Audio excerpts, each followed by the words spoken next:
உலகத்தில் ஒரு காலத்தில் தமிழ்நாடு தான் உலகத்திலேயே மிகச்சிறந்த ஒரு நாடு.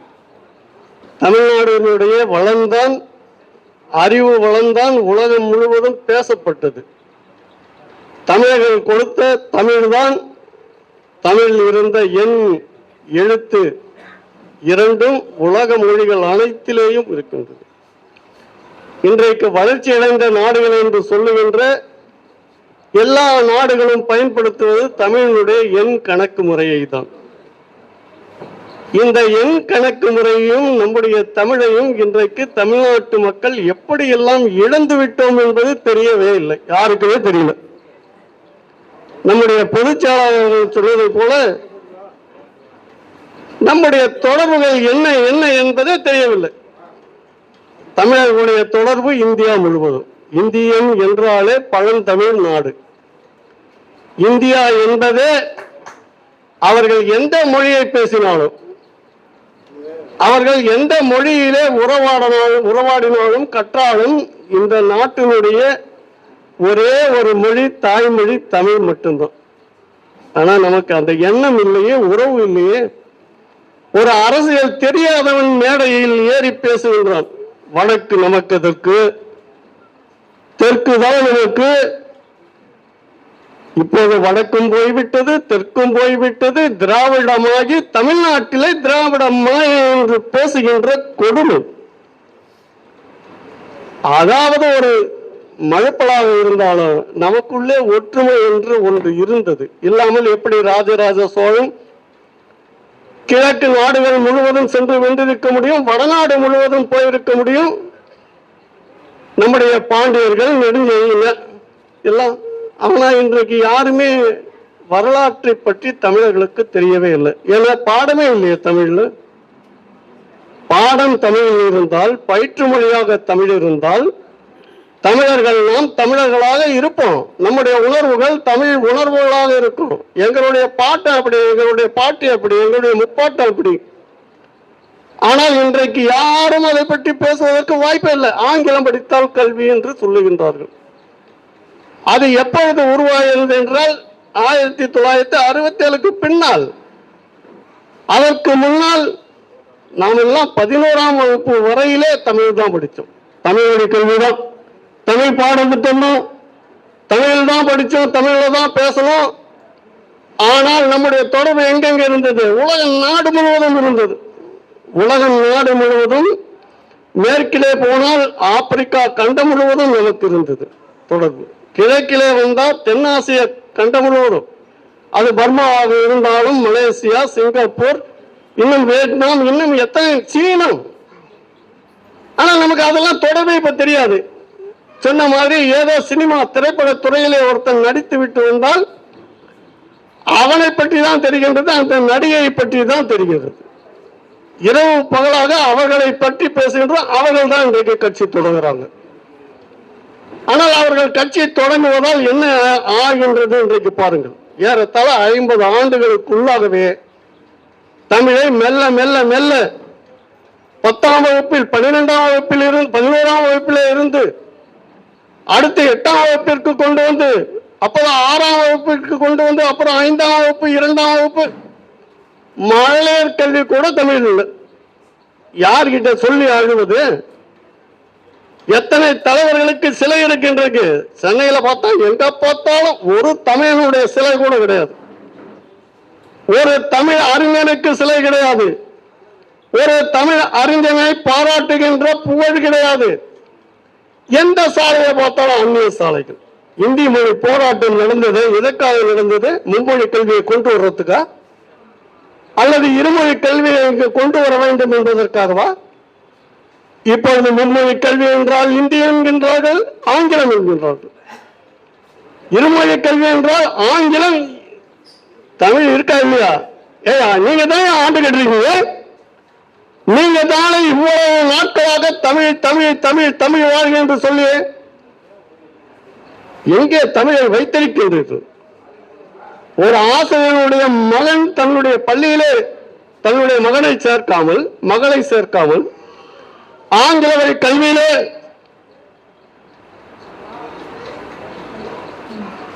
ஆங்கில ஆங்கில கல்வியை கற்றா போதுமா?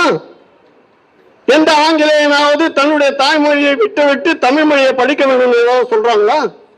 ஒரு பிரெஞ்சுக்காரர் சொல்றாரா? ஒரு ஜெர்மன்காரர் சொல்றாரா? யாராவது? ஆனா இந்த கேள்வியை கேட்கின்ற எதிர்கட்சிகள் கிடையாது, ஆளுங்கட்சி தான் இருக்கு. இவர்கள் வந்தால் இன்னொன்னு, அவர்கள் வந்தால் இன்னொன்னு. 8ஆம் வகுப்புல இருந்து 6ஆம் வகுப்பு கொண்டு வருவாங்க, 6ஆம் வகுப்புல இருந்து 5ஆம் வகுப்பு கொண்டு வருவாங்க, வீட்டுக்கே தமிழை கொண்டு வந்துருவாங்க. கேட்டாக்க பகுத்தறிவு பேசுறவங்க பேசுறதுக்கு பேச்சு என்ன தெரியுமா? ஏன் தாய்மொழி படிச்சா தான் தமிழ் தெரியுமா? நம்ம பள்ளிக்கூடத்தில் போய் படிச்சா தான் தமிழ் தெரியுமா? நம் பிள்ளைங்களுக்கு ஆங்கிலத்தில் படிச்சா வேலை கிடைக்குதியா? இங்க இருக்கிற ஆங்கிலத்தில் படிச்சவன் எத்தனை பேர் இங்க தொழிற்சாலை தொடங்கி இருக்கின்றான் தமிழ்நாட்டில்? எத்தனை தமிழர்கள் தங்களுடைய சொந்த பணத்தில் முதலீட்டில் எத்தனை மக்கள் தமிழர்கள் தொழில் தொடங்கியிருக்காங்க? எத்தனை கடைகளை தமிழர்கள் திறந்திருக்கிறார்கள்? எத்தனை வானூர்தி நிலையங்களை தமிழர்கள் தங்களுடைய கையிலே வைத்திருக்கின்றார்கள்? அதே போன்று கடல் கரையில இருக்கின்ற கப்பல் கூடங்கள் எந்த தமிழர்களுக்கு உரியதாக இருக்கின்றது? ஒரு சிறு செயல் கூட கிடையாது. சிங்களவன் அடித்தால் உடனே இங்க இருந்து ஒரு கடிதம், அதை தமிழ்நாட்டின் செய்தித்தாள்களில் எல்லாம் கொடுத்துருவாங்க, அதை உடனே போட்டுருவாங்க, முடிஞ்சிச்சு அந்த வேலை. ஆனா மைய அரசிற்கும் மாநில அரசிற்கும் யாருக்கும் இந்த எண்ணம் கிடையாது. நாட்டு மக்களை பற்றி கிடையாது, நாட்டு மொழிகளை பற்றி கிடையாது, நல்ல அறிஞர்களை பாராட்ட வேண்டும் என்பது கிடையாது. நம்முடைய திருக்கோயில்களுக்கு போனால் அங்கே ஒரு பெரிய சங்கடம், எங்கே பார்த்தாலும் வாழ்வோலா கம்பியை நட்டு வச்சு அந்த கம்பிக்குள்ள போறவங்களுக்கு முதல்ல ஒரு பெரிய கட்டணம், இரண்டாவது இடைப்பட்ட கட்டணம், மூன்றாவதாக நாம் போய் சுத்தி சுத்தி சாமியை பார்க்க வந்தா சாமியாண்ட நிற்கவே முடியாது. என்ன நாடு இது? நம்முடைய பண்பாட்டு வளங்கள் எப்படி இருக்கு? நம்மை பார்த்து அங்கே மதம் மாறினார்கள், நம்மை பார்த்து வெளிநாட்டுக்காரர்கள் நம்முடைய இந்து மதத்தினுடைய தத்துவங்களை கடைபிடித்தார்கள். ஆனால் இன்றைக்கு நாமே, நம்முடைய மதமே, நம்முடைய அறிவியலே, விஞ்ஞானமே போய்விட்டது. நம்முடைய மதம் என்பதும் சிவன் என்பதும் கண்ணன் என்பதும் மிகப்பெரிய தத்துவங்கள் மட்டும் கிடையாது, அதுதான் அறிவியல. வானத்துல எத்தனை கோள் இருக்குன்னு யாராவது சொல்லி நம்முடைய பெரியவங்க பஞ்சாங்கம் எழுதினாங்க. எத்தனை ஆயிரம் ஆண்டுகளாக பஞ்சாங்கம் இருக்கு. ஆனா அந்த பஞ்சாங்கத்தில் இருக்கிறதெல்லாம் பஞ்சாங்கம் தூக்கி கிழிச்சு போட்டீங்க. இப்ப நம்முடைய நாள் என்ன, நம்முடைய மாதம் என்ன, நம்முடைய ஆண்டு என்ன கணக்கு தெரியுமா? தமிழ்நாடு அரசு எங்கேயாவது ஒரு மாத நாள்காட்டியே தமிழ் வெளியிட்டு இருக்கா? இப்போ ஆங்கில புத்தாண்டு வந்தா புத்தாண்டா, தமிழ் புத்தாண்டு வந்தா தையா, மாசியா, பங்குனியா, சித்திரையா தெரியாது நமக்கு. எப்படி மறக்கடிக்கிறாங்க பாருங்க. நம்ம கிட்ட இருக்கிற எல்லா செல்வத்தையும், வைத்தியம் உட்பட, மருத்துவம் உட்பட, நம்முடைய வீட்டு மருத்துவமாக இருந்த மருத்துவம் என்ன ஆச்சு? நம்முடைய பாட்டி மருத்துவம் என்ன ஆச்சு? தலைவலி, வயிற்று வலி வந்தால் யார் போய் மருத்துவமனைக்கு போவாங்க? வீட்டிலேயே ஒரு அம்மா சொல்லுவாங்க, வயல போறவங்கலாம் நோய்க்கு மருந்து சொல்லுவான், இந்த இலை தலை என்றெல்லாம் சொல்லுவான். ஆனா இன்றைக்கு மருத்துவமனையில் போய் 5 லட்சம் ரூபாய் தமிழ்நாடு அரசு கொடுக்குதான் ஒரு நோய்க்கு. நாம படுத்துட்டோம், யாரு கொடுக்குது? அந்த 5 லட்சம் ரூபாயை நோய்வாய்ப்பட்டவங்களுக்கு வீட்டுல கொண்டு போய் கொடுத்துடு. ஏன் மருத்துவமனையில் கொண்டு போய் கொடுக்குறேன்? மக்களை இயலாமையில் ஆற்றுவது, இலவசங்களை கொடுத்து, தாய்மொழியை விட்டு வேறொரு மொழியை ஊட்டுவது, எப்படி தன்மானம் வரும் இந்த மக்களுக்கு? நாம் உலகம் அறிய நாம் தான் இந்த மண்ணினுடைய முதல் குடிகள். கல் தோன்றி மண் தோன்றா காலத்தே வாழோடு முன் தோன்றிய மூத்த குடி, அது அறிவோடு பிறந்தவர்களாம் தமிழர்கள். ஆனா இப்ப அறிவுன்னா நீ ஆங்கிலம் படி, இந்தி படி, பிரெஞ்சு படி, இன்னும் ஊர்ல இருக்கிற மொழியெல்லாம் படி, ஆனா உம்மொழியை படிக்காது. நம்ம நாட்டில் அதுக்குதான் மொழி போராட்டம் நடந்ததா? இந்திய எதிர்ப்பு போராட்டம் நடந்ததா?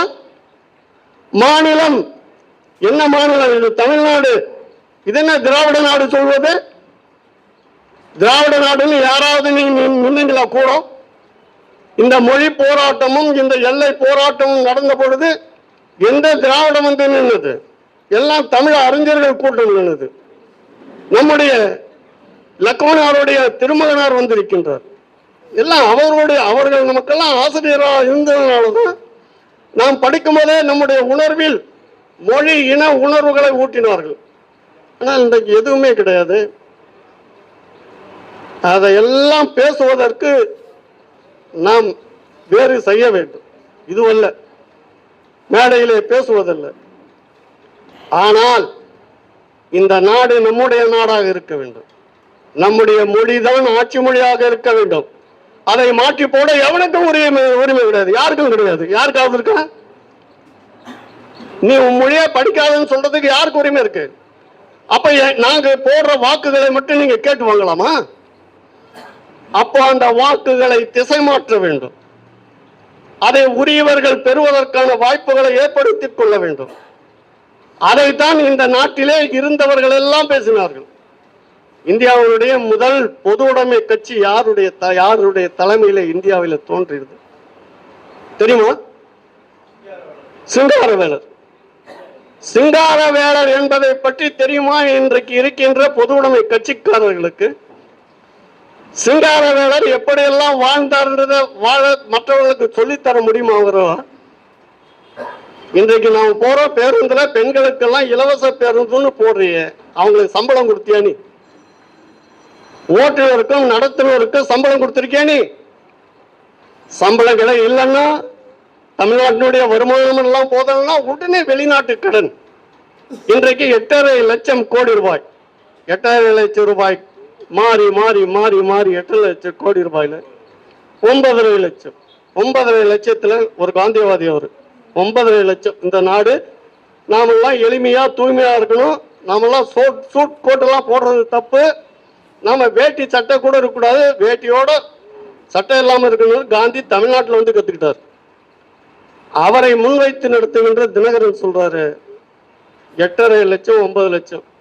நமக்கு தெரியுமா? எதிர்கட்சி கேள்வி கேட்கிறீங்களா? இதை எதிர்கட்சி கேட்க மாட்டேன். ஏன்னா அவங்க அதை செஞ்சாங்க, அதையே இவங்க செய்யறாங்க. அப்போ இந்த நாட்டை மீட்டெடுக்க வேண்டும். நாட்டு மக்களை எல்லாம் கவலையில் இருந்து தள்ள வேண்டும். வெளி புகழ்ச்சிக்கு அடிமையாக இருக்கின்ற தன்மைகளை எல்லாம் போக்க வேண்டும். தமிழ்நாடு தமிழர்களுடைய நாடு, தமிழ்நாட்டு மக்களுடைய நாடு.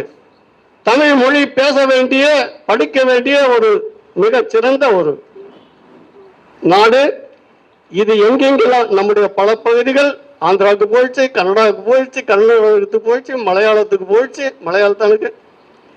அது மட்டும் இல்ல, நமக்கு கிழக்க பார்த்தா அந்தமான் தீவு, அந்தமான் தீவே தமிழர்களுடைய தீவு. இப்படி எல்லாம் போய்விட்டது. எல்லாவற்றையும் ஒரு கேள்வியின் நுனியிலே வைத்து இது போன்ற ஒரு களம் அமைத்தோம். உங்களை எல்லாம் வருக வருக என்று வரவேற்றோம். இங்கே வருகை என்றதெல்லாம் வெறும் பேச்சோடு இல்லை, செயல்படுகின்றவர்களுக்கெல்லாம், செயல் புரிகின்றவர்களுக்கெல்லாம் சரியான பாராட்டுகளை நாம் தெரிவிக்க வேண்டும். நாம் நம்முடைய பேச்சும் செயலும் ஒன்றாக இருக்க வேண்டும். உள்ளொன்று வைத்து புறமொன்று பேசுவார், உறவு களவாமல் வேண்டும். உள்ள ஒண்ணு வச்சு பேசிக்கிட்டே இருக்கணும், வெளியே ஒரு மாதிரி செய்யறவனையும் 2 பேருக்கிட்டையும் உறவு வச்சுக்காத அப்படின்னு யார் சொன்னாரு? நம்முடைய வள்ளலார் சொன்னார். இந்த வள்ளலார் சொன்ன மொழியை போல நாமெல்லாம் இனிமேல் உள்ளொன்று வைத்து புறமொன்று பேசுகின்ற யாருடைய அரசியல் பேச்சுகளையும் நம்பாமல் தமிழர்கள் தனித்து நடைபோட வேண்டும். நாம் நம்முடைய நடைதான் வெற்றி நடையாக இருக்க வேண்டும். இருந்தால்தான் தமிழ்நாட்டை காப்பாற்ற முடியும். இந்த தமிழ்நாட்டை மட்டுமல்ல, தமிழ்நாட்டுக்கு வெளியே பல்வேறு மாநிலங்களில் சிதறி இருக்கின்ற தமிழர்களை எல்லாம் கை கொடுத்து மேலேற்ற முடியும். அன்றைக்கு இந்தியா முழுவதும் யார் எந்த இனம் அதிகமாக வெளியே போய் வேலை செய்யறாங்கன்னா அது தமிழர்கள் தான். யாமறிந்த மொழிகளிலே தமிழ் மொழி போல் இனிதாவது எங்கும் காணும். யாமறிந்த மொழி. அப்ப அவருக்கு எத்தனை மொழி தெரிஞ்சுக்கணும்? 1 2 2 இருந்தா கூட 2 கிடையாது. யாமறிந்த மொழிகளிலே மொழி 15 மொழிகள் தெரியுமா பாரதிக்கு? 25 மொழி. அவருக்கு ஆங்கிலம், பிரெஞ்சு எல்லாம் தெரியும். ஹிந்தி, தெலுங்கு, உருது, மராத்தி இன்னும் பஞ்சாபி எல்லாம் வங்காளி, வங்காளத்திலாம் இருந்தார், எல்லாம் தெரியும். அதனால்தான் அவராக சொல்ல முடிந்து யாம் இருந்த மொழிகளிலே தமிழ் மொழி போல் இனிதாவது ஒரு எம்ஆர் சொன்னாங்க. அந்த மாதிரி இனிது இனிது இனிது மாநிலராய் பிறப்பரிது. இந்த மாநிலராய் பிறந்த தமிழர்களுக்கு பிறரை நம்பும் நம்பிக்கை மோசடிகளுக்கெல்லாம் இருக்கின்ற இணைப்புகளை எல்லாம் கலைந்து எறிய வேண்டும் என்பதற்காக நம்முடைய தமிழ் வல்லவர் பெருமக்களுக்கெல்லாம் நல் வாழ்த்துக்களை கூறி நல்ல விருதுகளை தந்து நல்ல தலைமுறைகளை உருவாக்க வேண்டும் என்பதற்காக இங்கே வருகை தந்திருக்கின்ற உங்கள் அனைவருக்கும் என்னுடைய அன்பான வணக்கத்தையும் வாழ்த்துக்களையும் தெரிவித்துக் கொண்டு ஐயா அருவா அவர்களை பற்றி நிறைய பேச வேண்டும். ஏனென்றால் அவரெல்லாம் இப்பொழுது ஓய்ந்து இருக்கின்றார். ஆனால் ஓய்ந்து இருந்தாலும் ஓய்வில்லாமல் எழுதுகின்ற பெருந்தகை. பல்வேறு இன்றைக்கு தலைவர்களுக்கெல்லாம் ஒரு 60-70 வயதுக்காரர்களுக்கெல்லாம் இன உணர்வை ஊட்டியவர். அவருடைய ஆசையோடு இந்த நிகழ்ச்சியை தொடர்ந்து செய்வோம். அடுத்த கட்டமாக அரசியல் களம் புகுவோம் என்பதை தெரிந்து கொண்டு உங்கள் அனைவருக்கும் என்னுடைய அன்பான வணக்கத்தை தமிழர் தன்னுரிமை கட்சியின் சார்பில் அதனுடைய செயலாளர்கள், பொதுச் செயலாளர்கள், ஏனைய நண்பர்கள் அனைவருக்கும் என்னுடைய அன்பான வணக்கத்தை தெரிவித்துக் கொண்டு இனி தமிழர்கள் நிமிர்ந்து வாழ வேண்டும். தமிழ்நாட்டை தமிழன் ஆள வேண்டும். தமிழ்நாட்டை தமிழன் ஆண்டால்தான் தமிழ் மொழியை வாழ வைக்க முடியும் என்பதை தமிழர்கள் உணர்ந்து கொள்ள வேண்டும் என்கின்ற எச்சரிக்கையை சொல்லி இந்த நிகழ்ச்சியிலே வருகை தந்திருக்கின்ற உங்கள் அனைவரையும் இருவரும் கூப்பி வழங்கி வாழ்த்துகின்றேன். நன்றி, வணக்கம். கோபிநாத் அவர்களே. நாயகர், தமிழ் தன்னுரிமை கட்சியினுடைய தலைவர், என் அருமை நண்பர் ராமச்சந்திரன் அவர்களே, இங்கே திரளாக குழுமியுள்ள தமிழ் பெருமக்களே, உங்கள் அனைவருக்கும் முதற்கண் என்னுடைய நன்றி கலந்த வணக்கத்தை தெரிவித்துக் கொள்கிறேன். நான் மூன்று செய்திகளை உங்கள் முன் படைக்க ஆசைப்படுகிறேன். இந்த தமிழ்நாட்டினுடைய வரலாற்றை, சென்னை மாகாணமாக இருந்தபோது இருந்த வரலாற்றை நீங்கள் எடுத்துக் கொண்டிருந்தால், வெள்ளைக்காரர்கள் ஆண்டபோது 1919 ஆண்டு ஜனநாயக முறையிலே சட்டமன்ற தேர்தலை முதலாக கொண்டு வந்தார்கள். 1919 ஆண்டு அதை அந்த தேர்தலிலே வெற்றி பெற்று 1920 ஆண்டிலே இருந்து 17 ஆண்டுகள் நீதி கட்சி ஆட்சியிலே இருந்தது. அதற்கு பிறகு சுயராஜ்ய கட்சி என்ற பெயராலே காங்கிரஸ் தலைவர் நம்முடைய ராஜகோபாலாச்சாரியார் அவர்கள் முதலமைச்சராக ஆனார்கள். இப்படி சொல்லிக்கொண்டே போகலாம். நான் இதை சொல்லுவதற்கு காரணம் ஒன்று. 1920 ஆண்டிலே இருந்து இன்றைக்கு 2025 ஆண்டு வரை இந்த தமிழ்நாட்டிலே தமிழை தாய்மொழியாக கொண்ட முதலமைச்சர்கள் எத்தனை பேர் இருந்திருக்கிறார்கள் என்றால் வெறும் 5 பேர் தான். எப்படி? 125 ஆண்டுகளில் தமிழ்நாட்டினுடைய முதலமைச்சர்களாக 1937 கொங்கு நாட்டு தங்கம் டாக்டர் அவர்கள் வந்திருந்தார். அதற்கு பிறகு ராஜகோபாலாச்சாரியார் வந்திருந்தார். அதற்கு பிறகு கர்ம வீரர் காமராசர், அதற்கு பிறகு பக்தவத்சலம், நீண்ட நெடுநாளைக்கு பிறகு நம்முடைய எடப்பாடி பழனிசாமி அவர்கள் முதலமைச்சராக வந்திருந்தார்கள். ஆக 125 ஆண்டு வரலாற்றில் தமிழ்நாட்டில் தமிழை தாய்மொழியாக கொண்ட முதலமைச்சர்கள் எத்தனை பேர்னா 5 பேர். தமிழர்கள் நாம் வெட்கப்பட வேண்டாமா? வேதனைப்பட வேண்டாமா? இன்றைக்கு மும்மொழி கொள்கையா இருமொழி கொள்கையா என்ற கேள்வி எழுந்து மத்திய மாநில அரசாங்கங்கள் போராடி கொண்டிருக்கின்றன. ஆனால் இந்த தமிழுக்காகவே நாங்கள் பாடுபடுகிறோம் என்று சொல்லுகிற இருமொழி கொள்கையிலே தமிழ் எங்கேயா இருக்குது? தமிழ் எங்க இருக்குது? ஆங்கிலம் ஒரு மொழி தெளிவாக சொல்லியிருக்கிறார் அண்ணாதுரையினுடைய இருமொழி கொள்கையில். இரண்டாவது மொழி தாய்மொழி அல்லது தமிழ். எப்படி இருக்குது? தமிழ்னு சொல்லல, ஆங்கிலத்தை போல இரண்டாவது மொழி தமிழ் என்று சொல்லவில்லை, தாய்மொழி அல்லது தமிழ். என்னையா அர்த்தம்? திராவிட முன்னேற்ற கழக ஆட்சிக்கு பிறகு 1967க்கு பிறகு தமிழ்நாட்டில் 2 கோடி வட இந்தியர்கள் குடியேறி இருக்கிறாங்க. எத்தனை பேரு? 2 கோடி பேர் வட இந்தியர்கள் குடியேறி இருக்கிறார்கள். தாய்மொழி அல்லது தமிழ் என்கிற இருமொழி கொள்கைப்படி அவனுடைய தாய்மொழி இந்தி. அப்படி என்றால் இருமொழி கொள்கையிலே தமிழ்நாட்டில் இந்தியும் இருக்கும் இல்லையா? தமிழ்நாட்டில் இந்தியும் இருக்குன்னு தமிழ்நாடு அரசாங்கம் சொல்லுகிறது, தமிழ்நாட்டுடைய முதலமைச்சர் சொல்லுகிறார். இது என்னையா நியாயம்?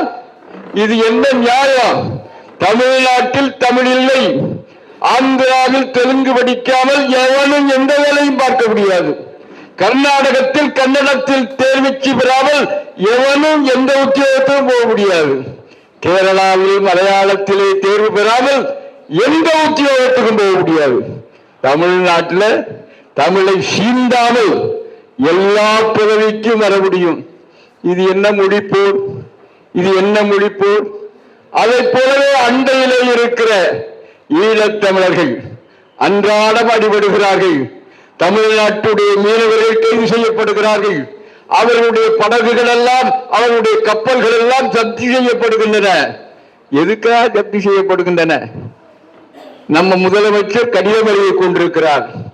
அது எதுக்காக நடைபெறுகிறது? ஈழத்தமிழர்களும் தமிழ்நாட்டு தமிழர்களும் ஒன்றுபட்டு விடக்கூடாது. ஏன்னா தமிழ்நாட்டு மீனவர்கள் கைது செய்யப்பட்டு சிங்கள பகுதியில் சிங்கள சிறையில் அடைபடுவதில்லை. தமிழீழத்தில் உள்ள யாழ்ப்பாண சிறைகளிலே கிளிநொச்சி சிறையில் தான் தமிழர்கள் அடைக்கப்படுகிறார்கள். அதாவது ஈழத்தமிழர்களும் தமிழ்நாட்டு தமிழர்களும் ஒற்றுமையாக இருக்கக்கூடாது என்பதுதான் அவர்களுடைய கருத்து. எனவே இதையெல்லாம் மாற்ற வேண்டும் என்றால் தமிழ் தேசிய கொள்கை வெற்றி பெற வேண்டும். ஏன்னு கேட்டீங்கன்னா, அண்டையில் இருக்கிற கர்நாடகத்தில் 150 பேர் கூட கன்னடம் பேசுகிற, கன்னடத்தை தாய்மொழியாக கொண்டவர்கள் அல்ல. 2013ஆம் ஆண்டு எடுத்த கனத்த மக்கள் தொகை கணக்கெடுப்பின்படி கர்நாடகத்தில் கன்னடத்தை தாய்மொழியாக கொண்டவர்கள் 50 விழுக்காடு கூட கிடையாது, 49 விழுக்காடு தான் கன்னடத்தை தாய்மொழியாக கொண்டவர்கள். அங்கே ஒரு மாநில கட்சி ஆளவில்லை, காங்கிரஸ் கட்சி ஆளுகிறது. அந்த காங்கிரஸ் கட்சி சித்தராமையா முதலமைச்சராக இருக்கிற போது கர்நாடகத்தில் சட்டம் கொண்டு வர்றான். என்ன சட்டம் கொண்டு வர்றான்? கன்னடத்தை தாய்மொழியாக கொண்டவர்களுக்கு மட்டுமே கர்நாடகாவிலே 80% வேலை வாய்ப்பு ஒதுக்க வேண்டும். தமிழ்நாட்டில் இருக்கையா? மறைச்சாட்சியை தொட்டு சொல்லுங்கள். கர்நாடகத்தில் கன்னட மாநில அரசாங்கத்தில் ஒரு மாநில கட்சி ஆட்சியிலே இருக்கவில்லை, அகில இந்திய கட்சி தான் ஆட்சியிலே இருக்கிறது. சித்தராமையா தான் முதலமைச்சராக இருக்கிறார். அவர் சட்டம் கொண்டு வருகிறார். என்ன சட்டம்? கர்நாடகத்தில் கன்னடத்தை தாய்மொழியாக கொண்டவர்களுக்கு மட்டும்தான் 80%, 1-2 இல்லை, 80% வேலை வாய்ப்பு அளிக்க வேண்டும். தமிழ்நாட்டில் என்ன நடக்குது? நான் முதலிலேயே சொன்னேன், 125 ஆண்டுகளிலே தப்பித்தவரி 5 தமிழர்கள் தான் தமிழ்நாட்டினுடைய முதலமைச்சராக வந்திருக்கிறார்கள். ஆந்திராவில் உண்டா? ஆந்திராவில் ஒரு ரெட்டிகாரு அல்லது நாயுடுகாரு இல்லாம மற்றவங்க எவனாவது முதலமைச்சராக வர முடியுமா? கேரளாவில் மேனன் தவிர, நாயர் தவிர யாராவது முதலமைச்சராக வர முடியுமா? எந்த கட்சியா இருந்தாலும் சரி. கர்நாடகாவில் வர முடியுமா?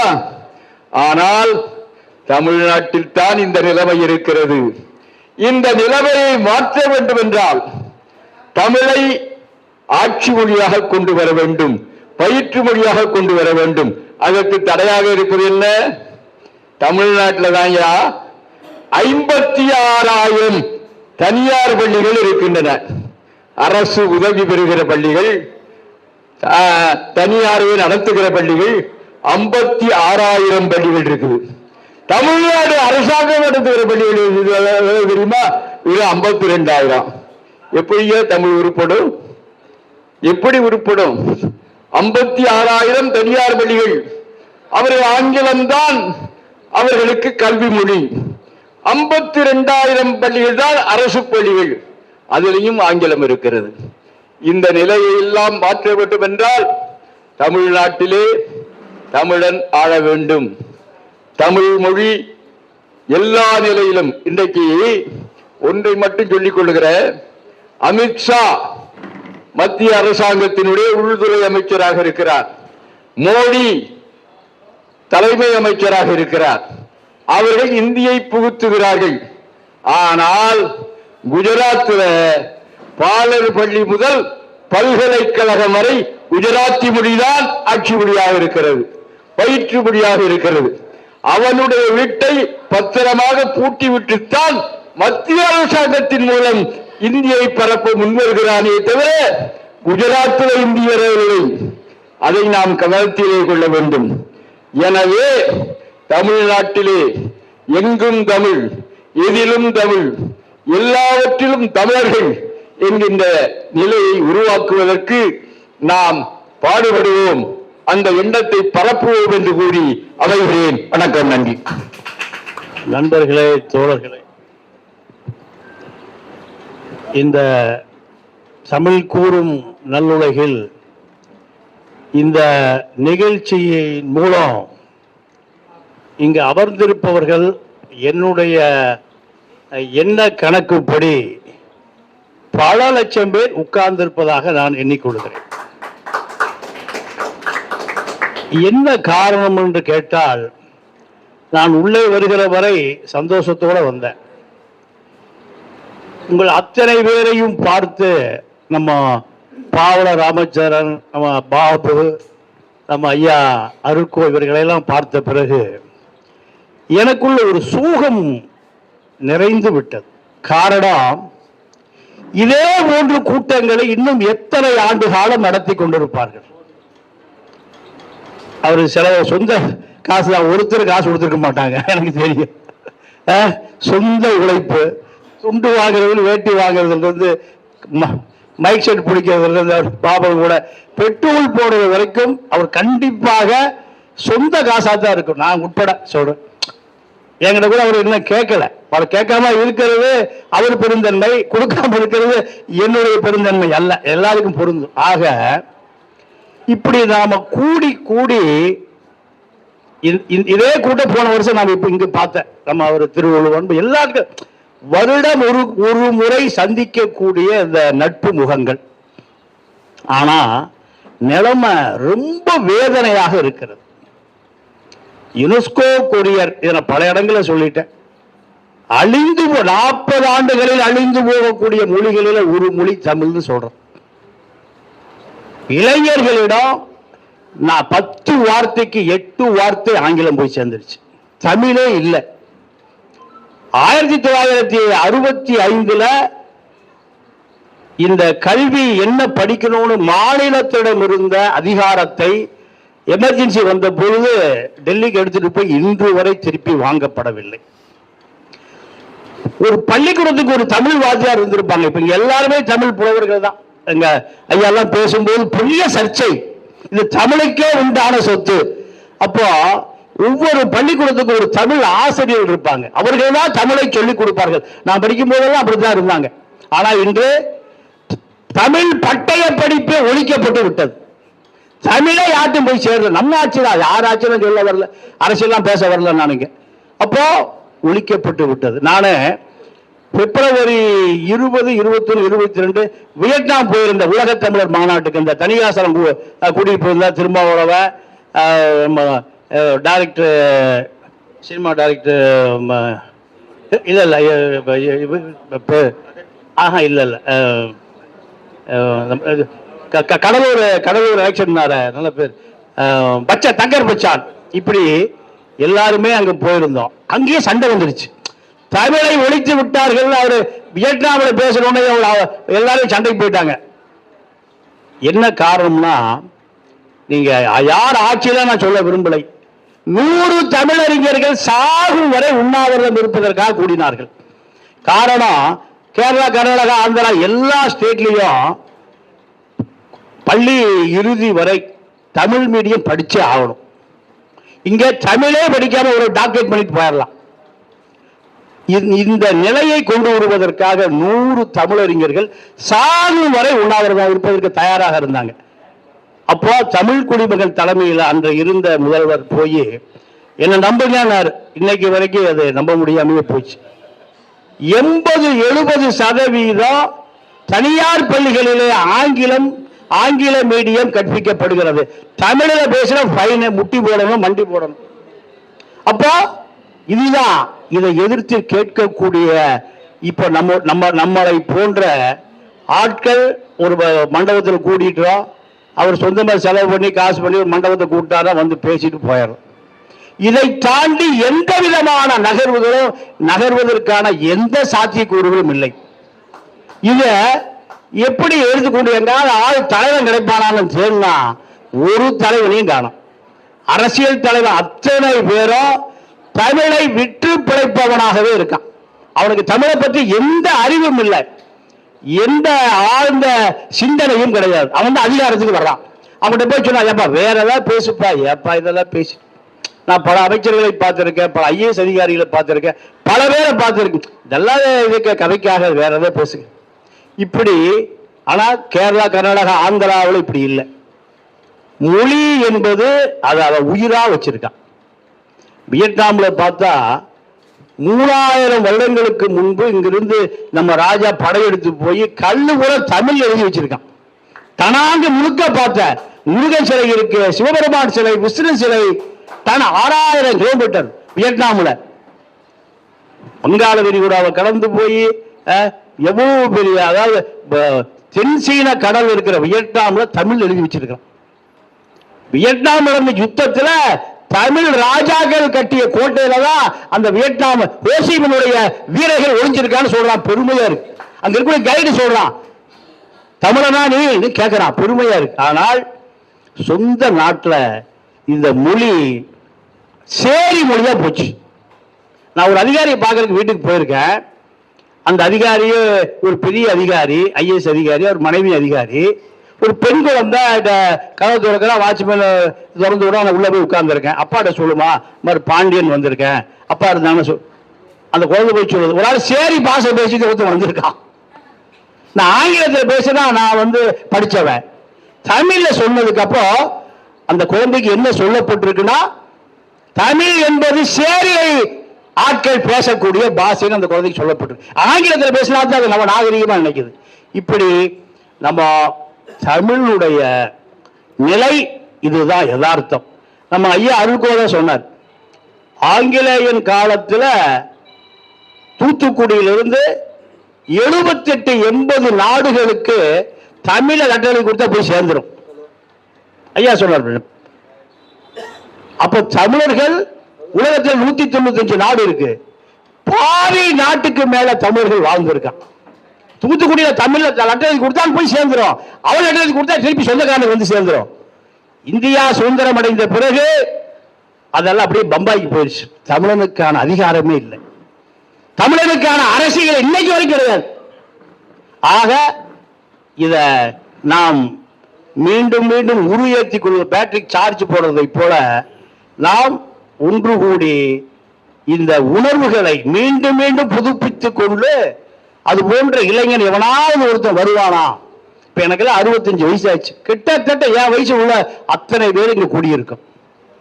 எங்க போய் இந்த கருத்து போய் சேரணும்? சேரல. விஜய் வீட்டுக்கு திரிஷா வீட்டுக்கு தான் போய் நிக்கிறான் நம்ம ஆளு பூரா. அங்கதான் அரசியல் தேடலாம்.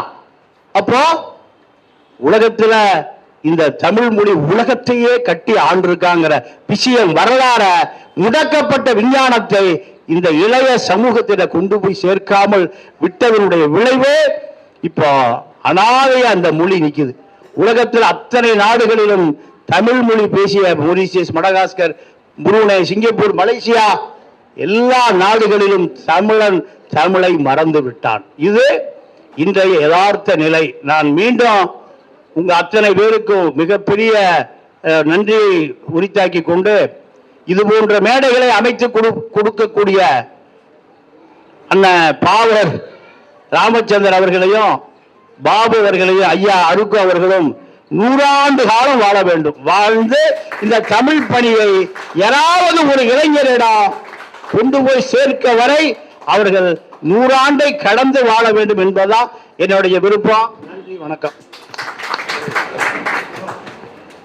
தோடுடைய செவியன் விடையேறிவர் தோவன் மதி சூடே காடுடைய சுடலை பொடி பூசியன் உள்ளம் கவர் கள்வன் ஏடுடைய மலரால் உனை நாள் பணிந்தேத்த அருள் செய்த பீடுடைய பிரமாபுரம் மேவிய பெம்மான் இவனன்றே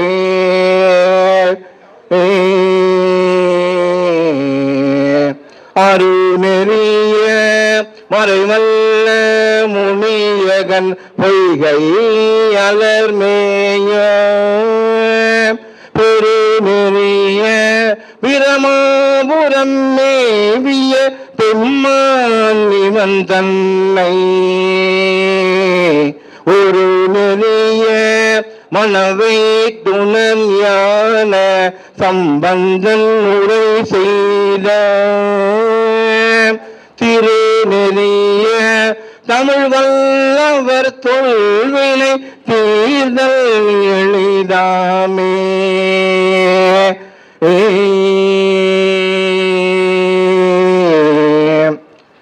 இந்த அற்புதமான நிகழ்ச்சியை நிகழ்த்தி கொண்டிருக்கும் நமது மதிப்புக்குரிய தமிழ் தன்னுடைய கட்சியினுடைய தலைவர் பாவலர் ராமச்சந்திரன் உட்பட்ட அனைத்து அவையோரும் வணங்கி இந்த பாடல் ஏன் பாடணும்னா ஒரு நிறைய மனம் திருநெறிய தமிழ். தமிழ் சொன்னா இனிக்கும்.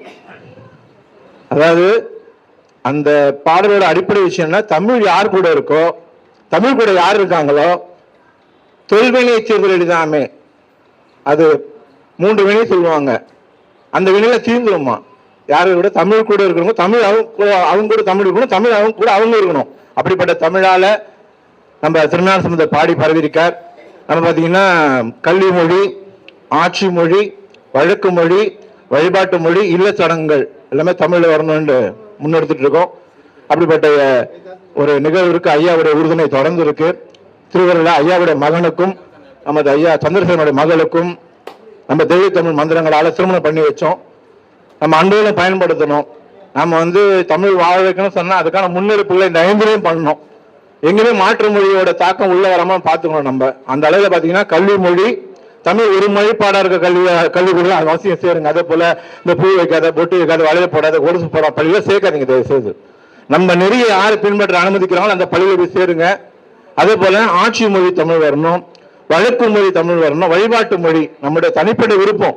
கோயிலுக்கு போய் தமிழ் ஒழிக்கும் சொன்னா இங்க அமெரிக்கா, ஆஸ்திரேலியா மாதிரி தமிழும் வச்சனை செய்யப்படும் பதாகை வச்சிருக்கான். தமிழ் தான் ஒழிக்கணும், மற்ற மொழி தான் உள்ள வெளியில் இருக்கணும். ஆனா நம்ம அறியாமைனால தமிழ் வெளியில் இருக்குது, மற்ற மொழி உள்ள போயிருக்குது. அதை மாத்தணும். அதே போல வழிபாட்டு மொழி தமிழா இருக்கணும். இதெல்லாம் 5 வலியுறுத்தி நம்ம அந்த முயற்சி பண்ணிட்டு இருக்கோம். வாய்ப்பு நண்பர்களை பயன்படுத்துங்க. எல்லா வகையிலும் தமிழே இங்கு வாழும், தமிழே இங்கு ஆளும் என்று சொல்லி காலம் கருங்க செய்கின்றேன். நன்றி, வணக்கம். பெருமக்கள் அனைவருக்கும் அன்பு வணக்கம். நான் லேட்டா தான் வந்தேன். ரைட்டு, கவியரங்கெல்லாம் சிறப்பா நடந்தது. நம்ம பாண்டியன் ஐயா பேசினாரு, நம்ம குடியாத்தம் குமலன் ஐயா பேசினாரு. பாருங்க, நம்ம ரியலிஸ்டிக்கா திங்க் பண்ணங்க ஐயா. உணர்ச்சிக்கு இடம் கொடுக்காதீர்கள். மறைவாக நமக்குள்ளே பழங்கதைகள் பேசுவதால் பயன் இல்லை. அதுதான் உண்மை. தமிழை வாழ வைக்கணும்னு சொல்றான். உண்மை யார் இல்லை. நாங்க தமிழ் தமிழ் நீங்க பேசிட்டு போனா கைத்தட்டு வாங்குவோம், காப்பி டீ சாப்பிட்டு போயிடுவோம். அவ்வளவுதான். தமிழ் எப்படி வாழும்? ஒரே ஒரு சட்டம் போதுங்க. நான் தமிழ் மீடியத்துல படிச்சவன். நம்ம எல்லாருமே இங்க தமிழ் மீடியத்துல படிச்சோம். 95 விழுக்காடு. அரசாங்கத்துக்கு ஒரே ஒரு பச்சை கையெழுத்து, அவ்வளவுதான். தமிழகத்தில் உள்ள அனைத்து பள்ளிகளும், அரசு பள்ளிகள், தனியார் பள்ளிகள், இன்க்ளூடிங் சிபிஎஸ்இ, 5ஆம் வகுப்பு வரை தமிழ் பாடத்தில் மட்டுமே போதனா மொழி என்று சொல்லுங்கள். ஆங்கிலத்தில் இருக்கட்டும், கணிதம், வரலாறு, பூகோளம், விஞ்ஞானம் அனைத்தும் தமிழில் மட்டுமே போதிக்கப்படும் 5ஆம் வகுப்பு வரை என்று ஒரு சட்டம் போடுங்கள். தமிழகத்தில் உள்ள அனைவரும் தமிழில் பேசுவோம், எழுதுவோம். ஒரு பையன் சொல்றான், ஐ டோன்ட் நோ தமிழ் அப்படின்னு ஒரு மாணவனோ மாணவியோ சொன்னால் வெட்கப்பட வேண்டியவர்கள் யார்? அவர்களை வளர்த்த பெற்றோர்கள். நாம் தான், இந்த சமூகம் தான் வெட்கப்பட வேண்டும். அதனால தமிழை வாழ வைக்கணும்னா சட்டம் போடுங்க. நான் சொல்லுவேன், அருகு ஐயா ஒரு இதுலயும் சொல்லுவாரு, சொல்லணும் சொல்லுவார். அதை செய்யுங்கள், அதன் பிறகு பாருங்கள் தமிழ் வாழும். இன்னொன்னு நம்ம ஐயா சொன்னார், வடக்கன் ஆதிக்கத்தை ஒழிக்க வேண்டும். ஐயா அவர்களின் மரத்தனை உணர்வை மதிக்கிறேன், உங்களை நான் துதிக்கிறேன். ஆனால் ஒன்று, அந்த வடக்கனை யார் கூப்பிடுறார்? அவனுக்கு சிவப்பு கம்பள வரவேற்பு கொடுத்து நாம் தானே அழைக்கிறோம். அவங்க ஆக்கிரமிப்பா பண்ணா, நின்ன ஆக்கிரமிப்பு பண்ணா, நம்ம போனோம், விரட்டி விட்டோம், எல்லாம் பண்ணோம், சிலப்பதிகாரம் எல்லாம் சொல்லும். இப்போது வடக்கர்களை கூப்பிடுவது நாம், அன்பு நண்பர்களே, மறந்து விடாதீர்கள். அதுதான் உண்மை. ஹோட்டல் சர்வர் வடக்கன். என்னோட ஃப்ரெண்டு ஒருத்தர் இருக்காரு, கன்ஸ்ட்ரக்ஷன் கம்பெனி, பெரிய கம்பெனி வச்சிருக்காரு. அவர் கம்பெனியில் வேலை செய்யற பயிர்கள் எல்லாம் நார்த் இந்தியன் தான். அவர் சொல்ல, ஏமா அப்படி பண்றேன்னா, அவன் தான் 12 மணி நேரம் வேலை செய்வான், பாய புத்திக்கிட்டு கொடுக்குற காசை வாங்கிட்டு போவான். என்ன தெரியுமா நண்பர்களே, நீங்க பாருங்க, வடக்கு ஒவ்வொருத்தரும் கையில காஸ்ட்லி செல்போன் வச்சிருப்பான். பாருங்க, காஸ்ட்லி செல்போன்.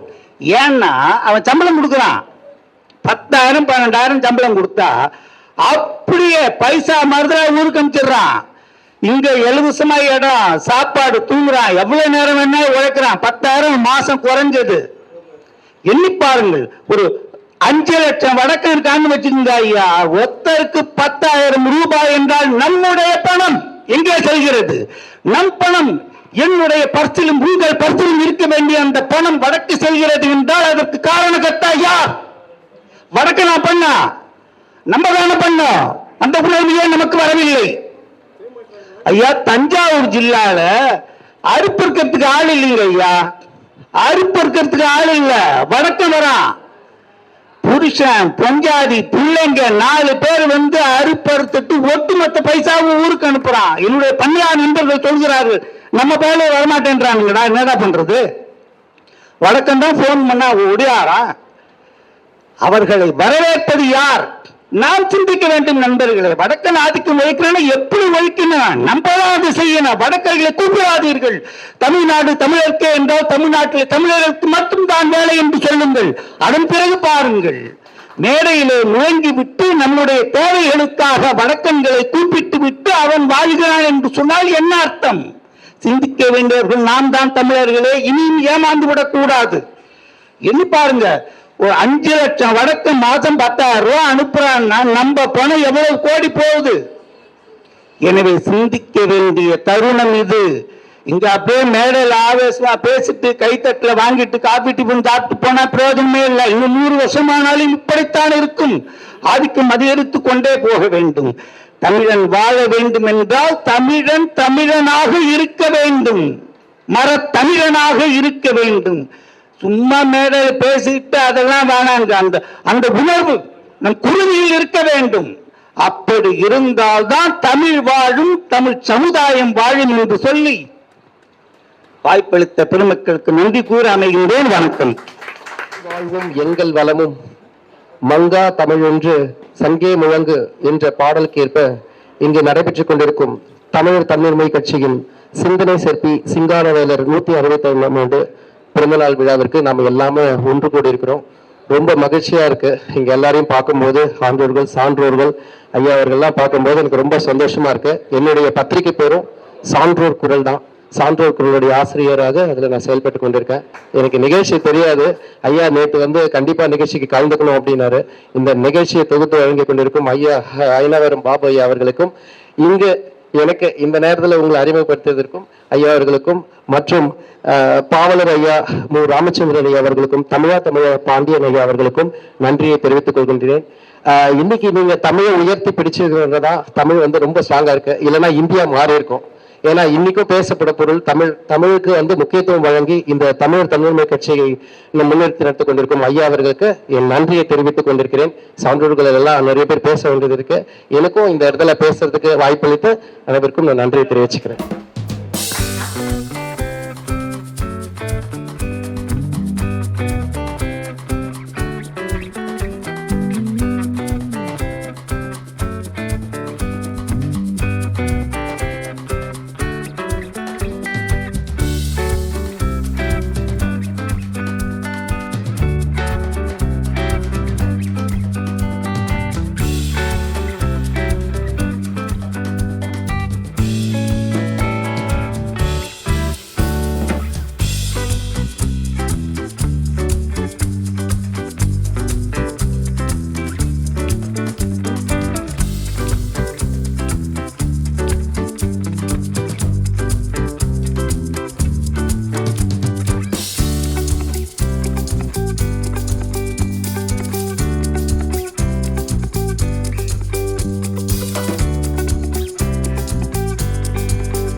சான்றோர் பெருமக்கள் அமர்ந்திருக்கும் அனைவருக்கும் மாலை வணக்கம். ஐயாவிற்கு ஒரு சிறு மரியாதை.